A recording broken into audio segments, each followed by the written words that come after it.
Patay ang dalawang sakay ng isang motorsiklo matapos silang pagbabarilin sa Marilao, Bulacan.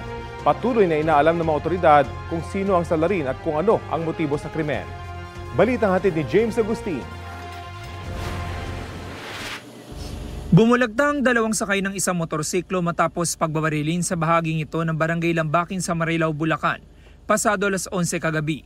Dead on the spot ang mga biktima na nagtamo ng mga tama ng bala ng baril sa katawan. May nakuhang pagkakakilanlan sa 34 anyo sa lalaking biktima, habang hindi pa tukoy ang babae na sa tansya ng mga otoridad ay mahigit 20 anyos. Ayon sa mga residente, nagulat sila na makarinig na mahigit sa 5 putok ng baril.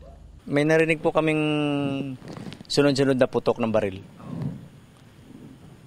Tapos hindi po namin pinansin yun kasi may ginagawa po kaming sasakyan.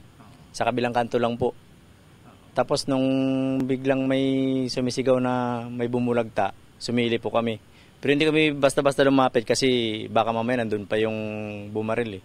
Hindi na muna nagpaunlak ng panayam ang Marilao Police habang iniimbestigahan pa ang posibleng motibo sa krimen. Sa inisyal na imbestigasyon, pauwi na ang mga biktima ng paputokan ng gunman. Halos 5 metro ang layo sa inuupahan nilang bahay.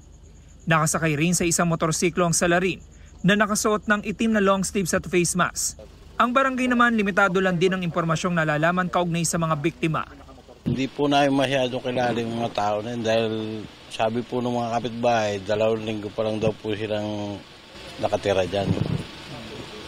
Kaya hindi po namin malaman kung residente talaga dito yan o saan galing.